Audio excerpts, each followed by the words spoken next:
Mia had always been cautious about roommates. After a particularly tumultuous year of living alone, she decided to save money and seek companionship by sharing an apartment. The city was expensive, and she found a cozy 2-bedroom apartment in a quiet urban neighborhood. Her new roommate, Lila, seemed perfect on paper, a graduate student, quiet and clean. Mia thought she had finally found a living situation that would bring her peace and stability. At first, everything went smoothly. Lila was polite, kept to herself, and their schedules rarely overlapped. But as weeks turned into months, Mia started noticing oddities. Small things at first, like her toiletries being moved or the lingering scent of Lila's perfume in her room when she hadn't been home. She brushed it off as paranoia, not wanting to stir any unnecessary tension. One evening, Mia came home earlier than usual. The apartment was dark, and the only light came from Lila's room. As she walked past, she heard soft whispers. Curiosity got the better of her, and she leaned closer to the door. Lila's voice was unmistakable, but there was no one else in the room. Just a phone call, Mia thought. She knocked lightly, and the whispering stopped abruptly. After a moment, Lila opened the door, her face pale and eyes wide. "I didn't hear you come in," she said, forcing a smile. Mia's unease grew. She decided to take a break and visit her family for a weekend. She packed her bags and left, hoping the time away would help clear her mind. Upon returning, Mia unlocked the door to find the apartment in disarray. Clothes were strewn about, and there was a distinct, pungent odor. Her room, however, was untouched. Panicking, she rushed to Lila's door and knocked loudly. No response. She turned the handle and found it locked. The smell was stronger here, a mix of something metallic and rotten. Determined to get to the bottom of the mystery, Mia called the building superintendent. Together, they forced the door open. The sight that greeted them was horrifying. The room was covered in newspapers, with clippings about missing persons plastered on the walls. In the center of the room was a large wooden chest. The superintendent opened it slowly, revealing blood-stained clothes and photographs of people Mia didn't recognize. A sense of dread washed over her. They called the police, and the investigation began. As the officers combed through the evidence, it became clear that Lila had been living a double life. She was linked to several disappearances in the area. The quiet, polite student had a dark, twisted side. The police eventually tracked her down and arrested her, but the damage was done. Mia couldn't shake the feeling of betrayal and violation. Her sanctuary had been compromised by a person she thought she knew. In the aftermath, Mia moved out, unable to bear the memories that haunted the apartment. She learned to trust her instincts and never took her safety for granted again. The experience left her scarred, a constant reminder that the most terrifying horrors can be hiding in plain sight.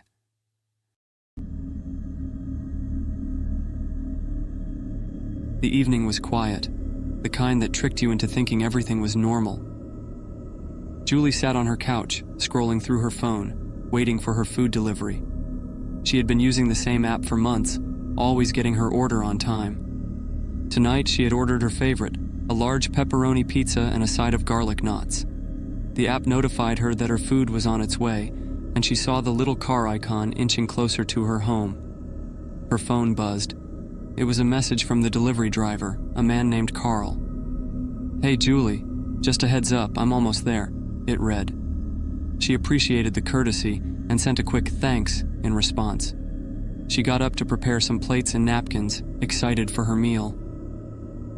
A few minutes later, the doorbell rang. Julie opened the door with a smile, but it quickly faded when she saw the man standing there. He looked disheveled, his eyes bloodshot, and his clothes wrinkled. He handed her the pizza box and the bag of knots without a word, then stood there staring at her. Julie felt a chill run down her spine. "Thank you," she said, trying to sound cheerful. "Have a good night." The man didn't respond. Instead, he continued to stand there, his eyes boring into hers. Feeling increasingly uncomfortable, Julie closed the door slowly and locked it. As she set the food on the table, she couldn't shake the feeling of being watched. She glanced out the window and saw Carl's car still parked outside. He was sitting in the driver's seat, staring directly at her window. Julie's heart raced. She drew the curtains closed and tried to calm herself. Her phone buzzed again. Another message from Carl. "You look really nice tonight." Julie's breath caught in her throat. How did he have her number? She quickly blocked him and tried to focus on her dinner, but her appetite had vanished. She decided to call the delivery service to report the incident. As she dialed the number, she heard a noise outside. A scraping sound, like metal against metal. She peeked through the curtain and saw Carl outside, fiddling with her front door lock. Panic surged through her veins. She ran to the kitchen and grabbed a knife, her hands shaking. The phone call connected, and she quickly explained the situation to the customer service representative. They assured her that they would contact the police immediately. Julie hung up and tried to stay calm, gripping the knife tightly. Minutes felt like hours as she waited for the police to arrive. Suddenly, there was a loud bang on the door. Carl was trying to force his way in. Julie backed away, her mind racing with thoughts of escape. She heard sirens in the distance growing louder. Relief washed over her as she realized help was on the way. Carl's attempts to break in became more frantic, but just as he was about to succeed, the police arrived. They stormed in and apprehended him, pulling him away from the door. Julie watched in shock as they handcuffed him and led him to their car. One of the officers stayed behind to take her statement. Julie recounted everything, from the unnerving stare to the messages and the attempted break-in. The officer nodded, assuring her that they would keep Carl in custody and that she was safe now. Julie tried to go back to her normal routine in the days that followed, but the fear lingered. She changed her phone number, installed new locks, and even considered moving.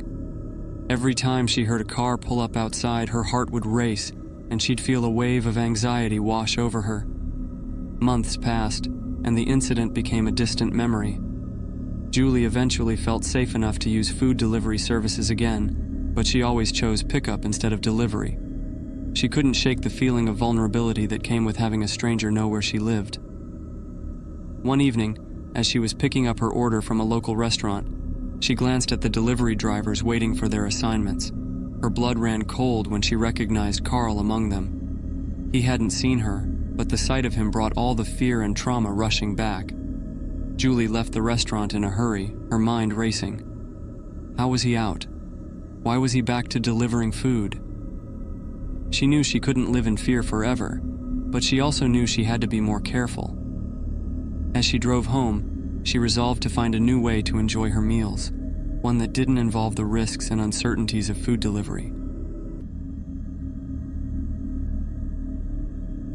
It was Valentine's Day, and the city was alive with the buzz of romantic plans. Lisa had been looking forward to this evening for weeks.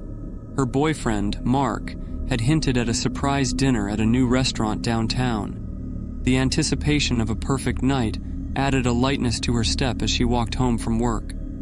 As Lisa reached her apartment building, she noticed a bouquet of roses and a small box of chocolates at her doorstep. Mark must have sent them, she thought, smiling. But when she picked up the note, her smile faded. It wasn't Mark's handwriting. "Can't wait to see you tonight. Love, Jay." Her heart raced. Who was Jay? She glanced around the hallway but saw no one.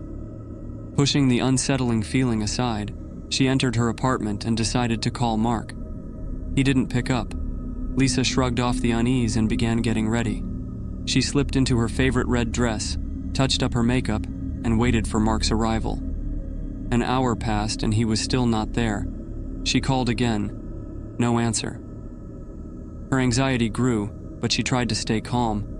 Maybe he was just running late. Suddenly, there was a knock at the door. Lisa's heart leapt. She opened it, expecting Mark, but instead, a delivery man handed her a small, elegantly wrapped gift. "For Lisa," he said before quickly turning away. Lisa hesitated but then opened the gift. Inside was a necklace with a heart-shaped pendant. Another note was attached. "I knew you would love this. Jay." Panic surged through her. She dialed Mark's number frantically. This time, it went straight to voicemail. She left a message, trying to sound calm, asking him to call her back as soon as possible. The apartment felt suddenly claustrophobic. She decided to leave and wait for Mark at the restaurant. Grabbing her coat, She headed for the door, but as she reached for the handle, it turned on its own. The door opened to reveal a tall man with a menacing grin. "Hello, Lisa," he said softly. "Happy Valentine's Day." Lisa stepped back, her mind racing. "Who are you? What do you want?" "Don't you remember me? It's Jason, from high school. We were in the same biology class." Lisa vaguely recalled a quiet boy who had sat at the back of the class. She had barely noticed him then, but now his presence was terrifying. Jason stepped inside, closing the door behind him. "I've been watching you, Lisa, for years, and tonight, you're finally mine." Lisa's thoughts scrambled for a way out. She tried to stay calm. "Jason, you don't have to do this. We can talk about this." He shook his head, his eyes darkening. "No more talking. Tonight is our special night." Lisa glanced around, her eyes landing on the kitchen. She bolted towards it, but Jason was faster. He grabbed her arm, pulling her back. She struggled, but his grip was ironclad. In a desperate move, Lisa kicked him in the shin and broke free. She dashed into the kitchen, grabbing a knife from the counter. "Stay away from me," she screamed, her voice trembling. Jason laughed, a chilling sound that echoed through the apartment. "You think you can stop me with that?" He advanced towards her, his eyes gleaming with a sinister delight. Just then, the front door burst open. Mark stormed in, his face a mix of fear and determination. "Get away from her!" he shouted, charging at Jason. A fierce struggle ensued. Lisa watched, paralyzed with fear. Mark managed to overpower Jason, pinning him to the ground. "Call the police," he instructed Lisa. With shaking hands, Lisa dialed 911. The minutes felt like hours until the police arrived, arresting Jason and taking him away. The nightmare was over, but the terror lingered. Mark hugged Lisa tightly. "I'm so sorry I was late. I got your messages and came as fast as I could." Lisa nodded, tears streaming down her face. "Thank you for saving me."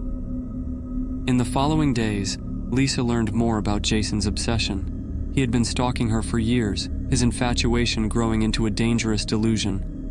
The police assured her he would be behind bars for a long time, but the fear remained. Every Valentine's Day, Lisa remembered the night that could have ended in tragedy. It served as a chilling reminder of how quickly love can turn into horror when seen through the eyes of a madman. She never took her safety for granted again and found strength in knowing she had survived. And each year, she celebrated Valentine's Day not just for love, but for life itself.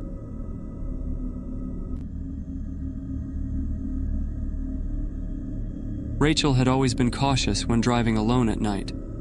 Her father, a retired police officer, had drilled into her the importance of staying vigilant and knowing her surroundings.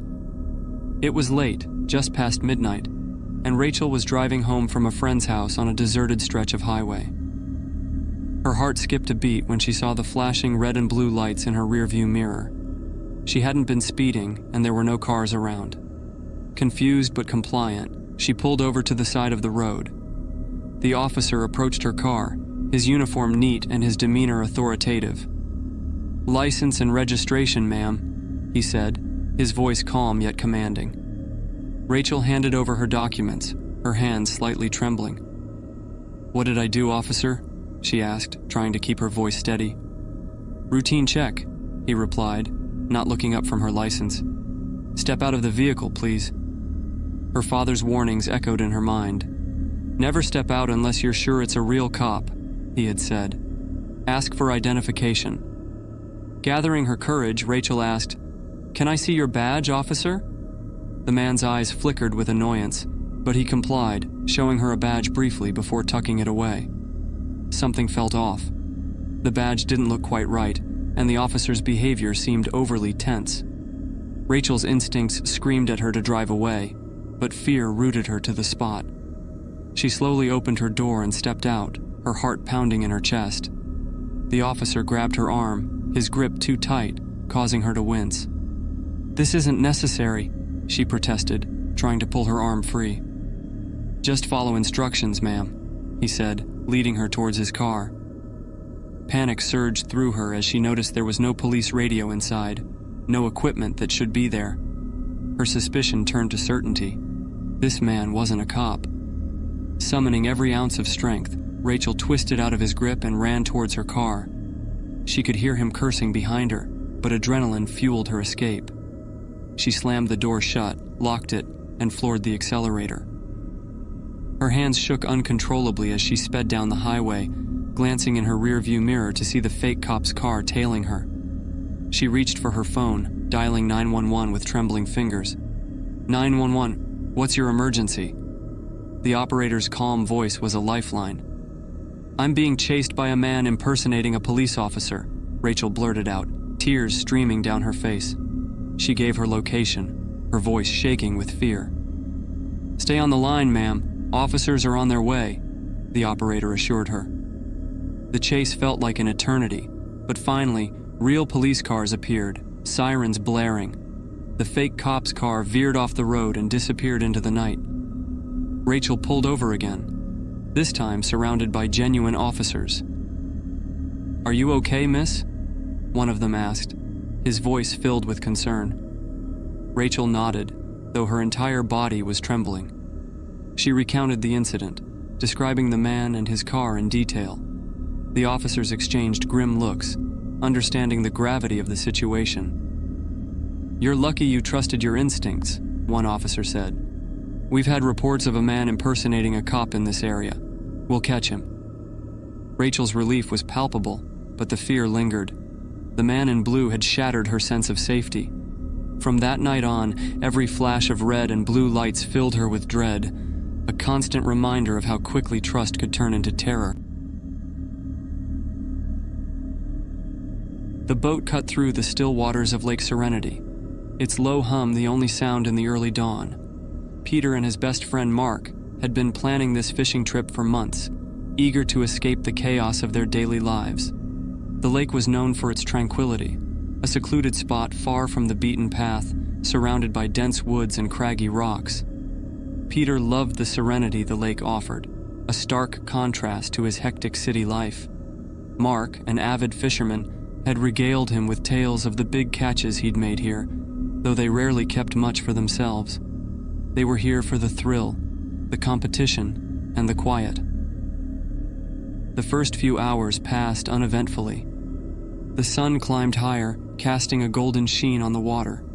Peter felt a tug on his line and reeled in a decent-sized bass. They shared a laugh, the air filled with the scent of pine and the soft rustle of leaves. It was perfect. But as the day wore on, a thick fog rolled in, shrouding the lake in an eerie, muffled silence. The temperature dropped, and a sense of unease settled over Peter. He glanced at Mark, who was focused on his line, oblivious to the change. Mark, this fog is getting pretty thick. Maybe we should head back, Peter suggested, his voice sounding hollow in the mist. Nah, it's fine. We've been through worse. Besides, I feel like we're on the verge of a great catch, Mark replied, his eyes glinting with determination. Reluctantly, Peter nodded and cast his line again. Minutes turned into hours, and the fog grew denser, the shoreline barely visible. The world felt small, confined to their little boat. Every splash, every creak of the wood seemed amplified in the oppressive silence. Suddenly, Peter's line went taut. He stood up, gripping the rod with both hands.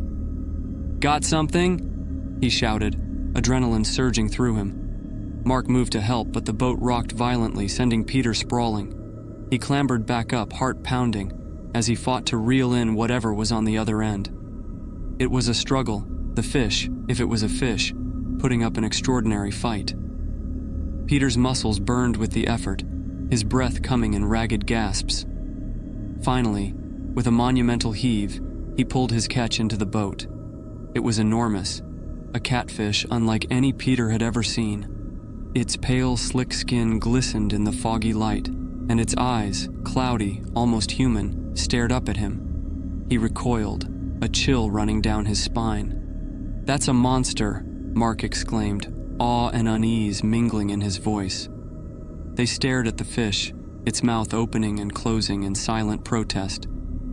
Peter felt an overwhelming urge to throw it back, but something in those eyes held him captive.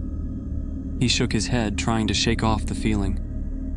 "Let's keep it," he said, his voice barely above a whisper. They continued fishing, but the joy was gone. The fog seemed to close in around them, the world beyond their boat a distant memory. Every splash in the water, every shadow in the mist, felt like a threat. Then, as the sun began to set, Mark let out a cry. Peter turned to see his friend struggling with his line, the rod bent nearly in half. "Help me," Mark shouted, panic in his eyes. Peter rushed to his side, but before he could reach him, Mark was yanked overboard with a splash. "Mark!" Peter screamed, peering into the murky water. There was no sign of him, just the rippling surface and the oppressive fog. Desperation clawed at Peter. He grabbed a flashlight and shone it into the water, but it barely penetrated the gloom. Minutes passed like hours, each one eroding his hope. Then he saw it. Movement beneath the surface, a pale shape circling the boat. "Mark?" he called out, his voice trembling. But it wasn't Mark. The catfish, larger now, impossibly so, rose from the depths, its eyes locked onto Peter's. He stumbled back, heart hammering in his chest. This wasn't natural. It couldn't be. Peter fumbled for the oars, his hands shaking. He had to get out of there. As he paddled, the boat lurched, and he felt a cold, slimy grip around his ankle. He kicked frantically, but the hold tightened, pulling him toward the edge. He screamed, the sound echoing across the lake. With one final, desperate effort, he broke free and rowed with all his might, the boat slicing through the fog. He didn't stop until he reached the shore, collapsing on the gravel, breathless and terrified. He never saw Mark again. The search teams found nothing, just an empty boat and a lake shrouded in mystery. Peter left the city, moved far from any body of water. The memory of that day haunted him, the eyes of the catfish staring back at him in his nightmares. Lake Serenity kept its secrets, and Peter lived in fear, knowing some things were best left undiscovered.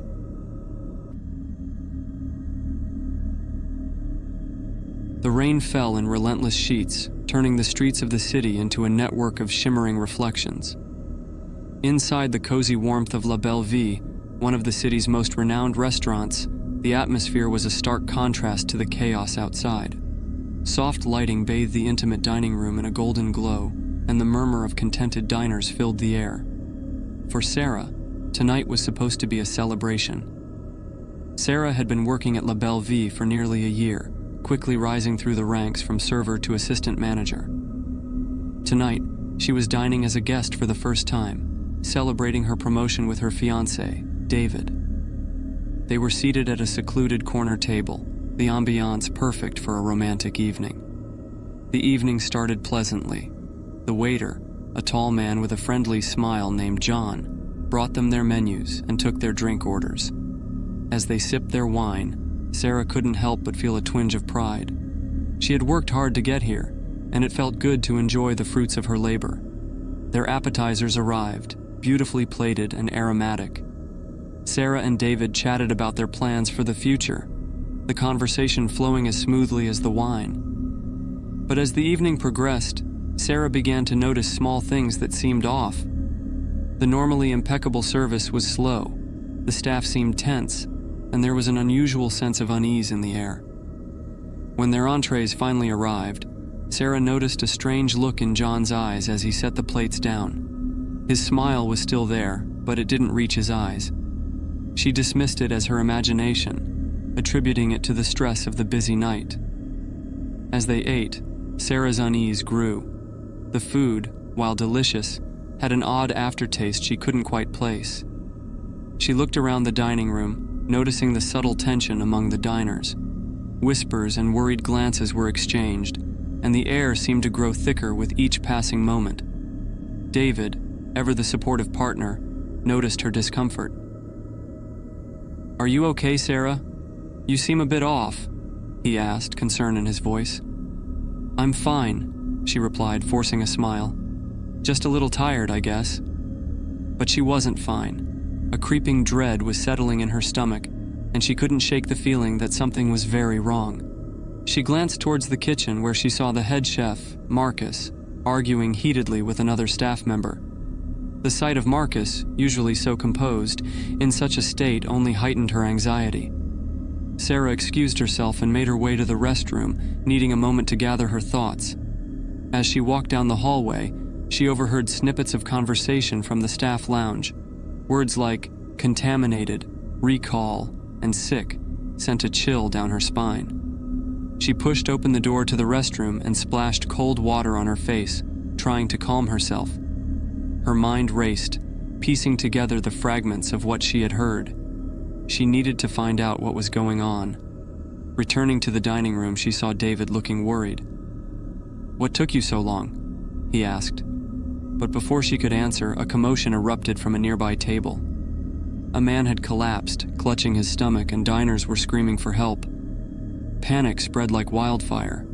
Sarah's heart pounded in her chest as she rushed to help, her managerial instincts kicking in. She knelt beside the man, recognizing him as a regular customer, Mr. Thompson. His face was contorted in pain, and he gasped for breath. "Call an ambulance!" she shouted, trying to keep her voice steady. As she looked around, she saw that several other diners were also showing signs of distress, clutching their stomachs and groaning in pain. John appeared at her side, his face pale. "Sarah, we need to evacuate the restaurant. Something is very wrong." She nodded, her mind racing. "David, help me get everyone outside," she instructed, trying to maintain control of the situation. As they ushered the diners out into the rain, Sarah felt a sense of dread wash over her. How could this have happened? In the chaos, she found Marcus near the kitchen entrance, his face a mask of fear and guilt.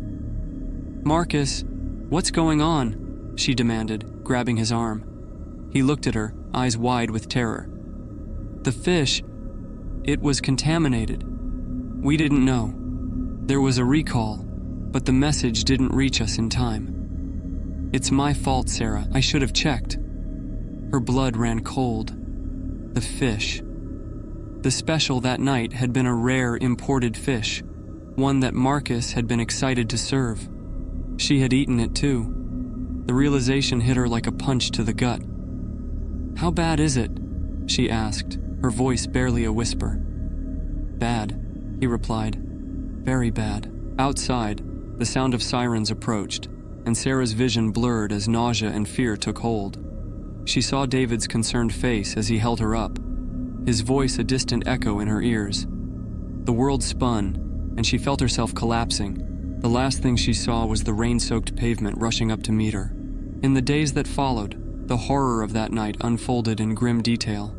Several diners didn't survive the night, succumbing to severe food poisoning. The investigation revealed a chain of errors and miscommunications that led to the contaminated fish being served. La Belle Vie's reputation was shattered, and Sarah was left to grapple with the guilt and trauma of that night.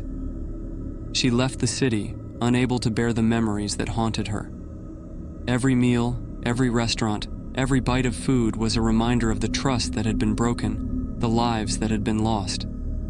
She lived in fear, a shadow of her former self, knowing that some horrors were born not of monsters or the supernatural, but of human error and the fragility of trust. The final course had been served, and it was a bitter, unforgiving reminder of how easily things could go wrong, turning a night of celebration into a nightmare that would never end.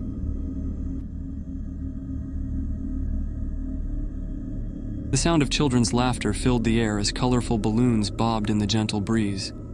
The Johnsons' backyard was transformed into a festive wonderland for their daughter Lily's 10th birthday. Friends and family gathered around, enjoying the cheerful atmosphere, unaware of the dark undercurrent that was about to surface.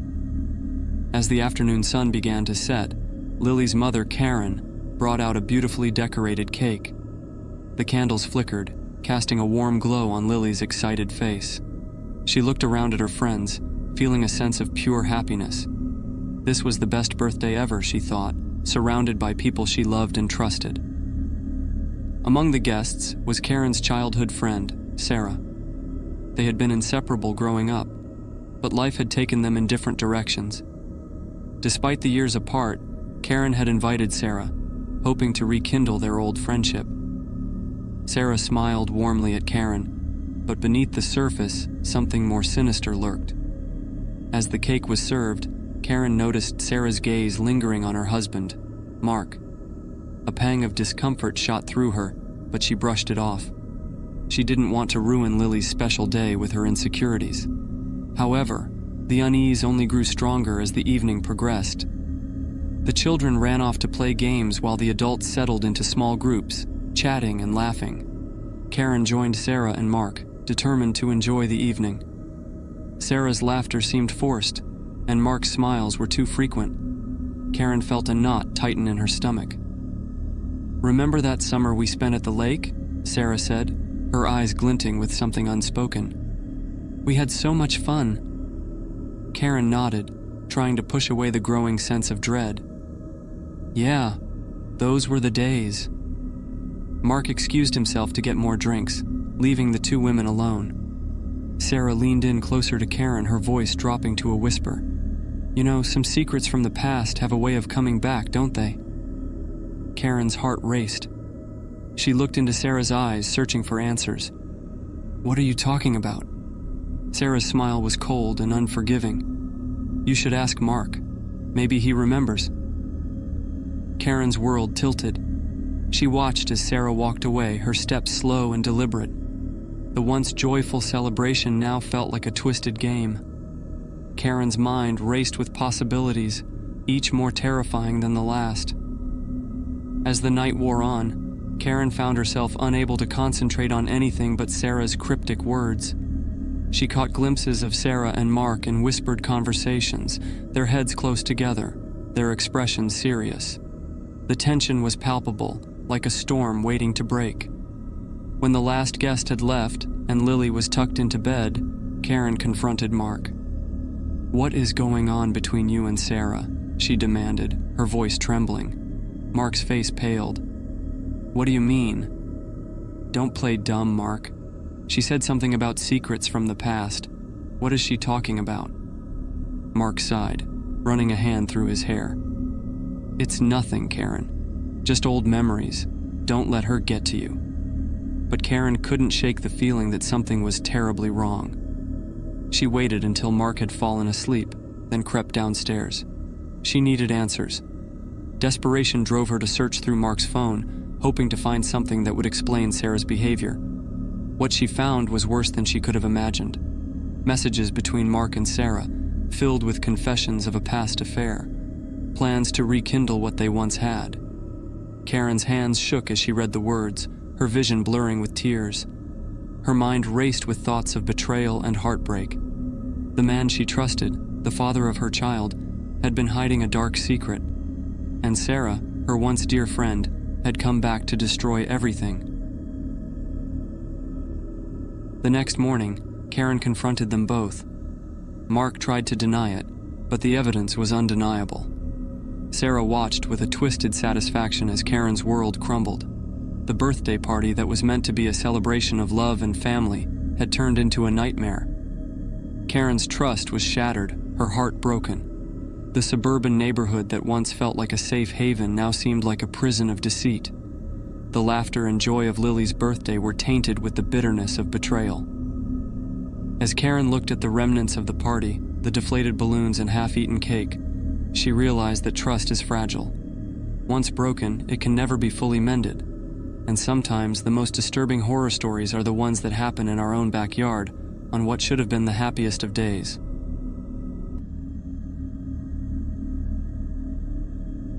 The sun had long set behind the war-ravaged hills, casting long shadows over the desolate village.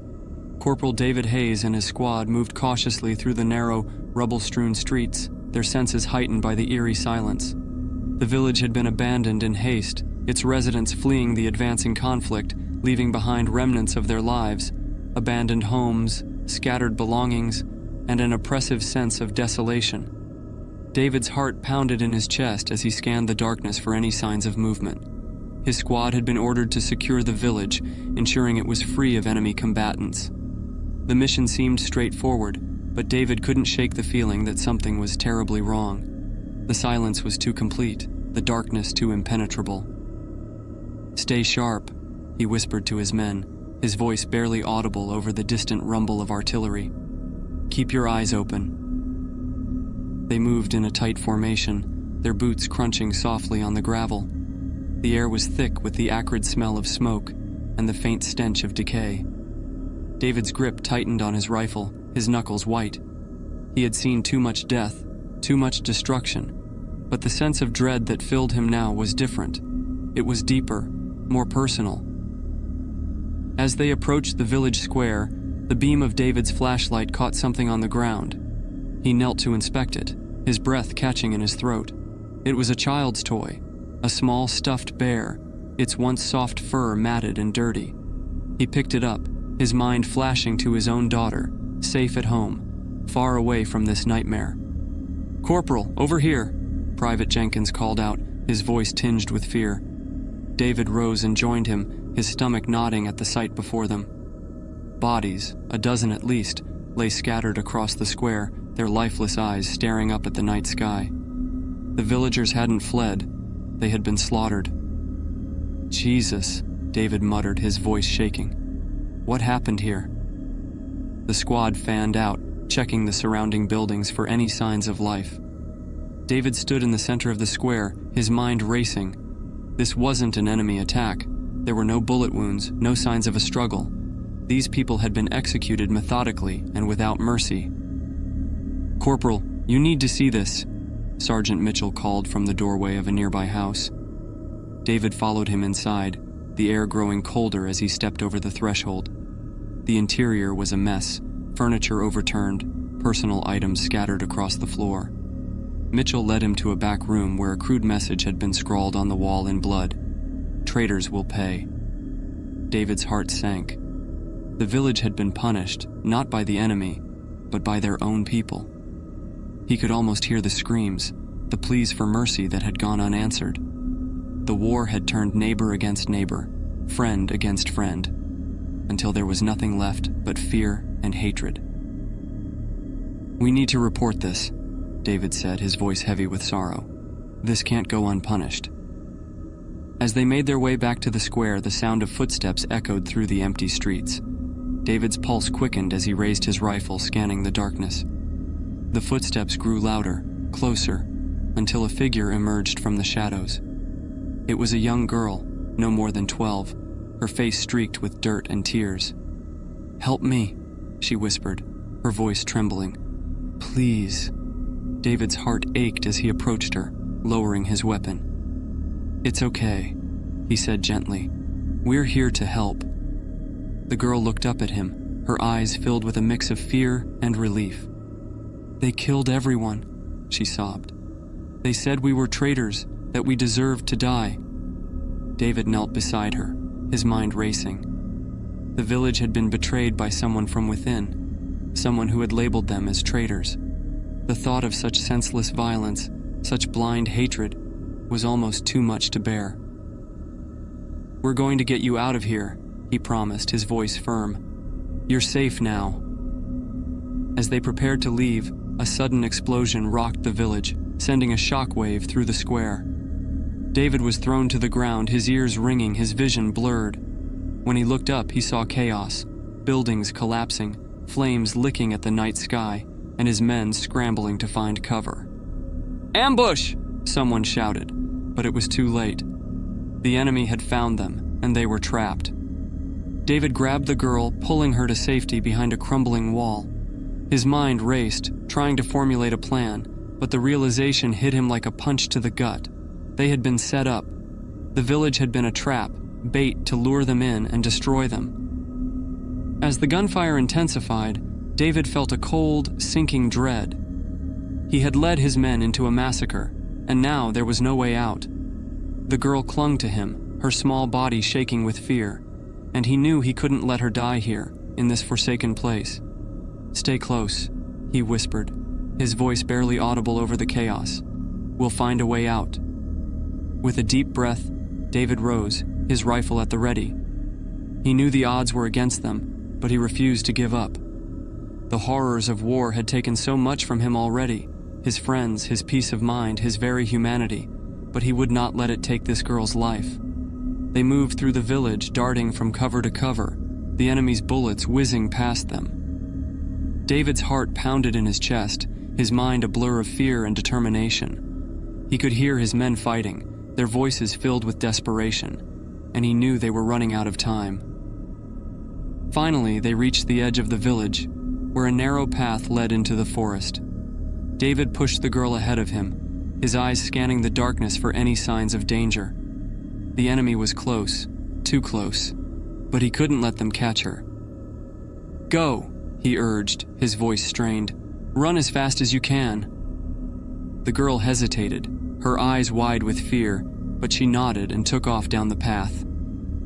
David turned to face the enemy, his rifle at the ready. He knew he might not make it out alive, but he was determined to give her a fighting chance. As the enemy closed in, David took a deep breath and fired, his shots ringing out in the night. He fought with everything he had, his mind focused on one goal: protecting the innocent. The world around him blurred, the sounds of war fading into the background until there was only the darkness and the relentless drive to survive. When the gunfire finally ceased, David stood alone, his breath ragged, his body trembling. The enemy lay scattered around him, their bodies motionless. He had done it. He had bought her enough time to escape. David stumbled down the path, his strength waning. The horrors of war had taken so much from him, but in that moment, he felt a glimmer of hope. He had saved her, and maybe, just maybe, he could find a way to save himself. As he disappeared into the forest, the village behind him burned, a testament to the darkness that had consumed them all. The echoes of war would haunt him forever, but he knew he had done the right thing. And in a world torn apart by violence and hatred,